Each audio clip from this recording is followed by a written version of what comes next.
बिस्मिल्लाहिर्रहमानिर्रहीम अला रसूलिल्लाह। एक सवाल हमारे पास है कि क्या अहले सुन्नत के जो लोग हैं उनको ये मुहर्रमुल हराम में ये राफ़ज़ियों शियों की मजालिस होती हैं और इनके ये मरसिये पढ़ते हैं, नोहे पढ़ते हैं, तो क्या इनके नोहे सुन सकते हैं, इनकी मजालिस में जा सकते हैं और इनकी न्याज़ ले सकते हैं? देखिए, राफ़ज़ियों शियों की मजालिस में जाना ये हराम है, इसकी हरगिज़ भी इजाज़त नहीं है। इस तरह के मरसिये नोहे सुनना ये भी हराम है, इसकी भी इजाज़त नहीं है।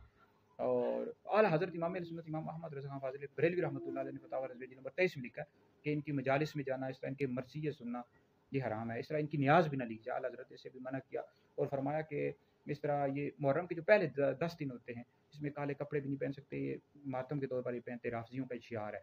मर्द हो या औरत हो, पहले जो 10 दिन होते हैं ना मुहर्रम के, उसमें काले कपड़े नहीं पहन सकते। मुहर्रम के बाद यानी 10 दिन आप गुजर रहे हैं, पूरा साल आप काले कपड़े पहन सकते हैं, मुहर्रम के पहले 10 दिनों में नहीं पहन सकते। ये शियों का शियार है, तो ये शौक के तौर पर पहनते हैं, ठीक है जी। तो इसकी इजाज़त नहीं है, पूरा फतवा है आला हज़रत का फ़तावा रज़विया जिल्द नंबर 23 में। तो लिहाजा काले कपड़े भी नहीं पहन सकते पहले 10 दिनों में, ये शौक के तौर पर पहनते हैं। और इस तरह की मजलिसों में भी नहीं जा सकते। अहले सुन्नत को इससे बचना लाज़िम। कुछ लोग चले जाते हैं चावलों के चक्कर में, हमारे अहले सुन्नत के लोग, उन बेचारों को पता नहीं होता, उनको आप ये वीडियो भी उन तक पहुँचा दें और मेरा फतवा भी है, वो फतवा भी शेयर कर दूँगा। तो बिल्कुल भी इनकी मजालिस में नहीं जा सकते भाई, इनके मरसिये भी नहीं सुन सकते, इनकी न्याज़ भी नहीं ले सकते, ठीक है जी। तो इसकी हरगिज़ भी इजाज़त नहीं है।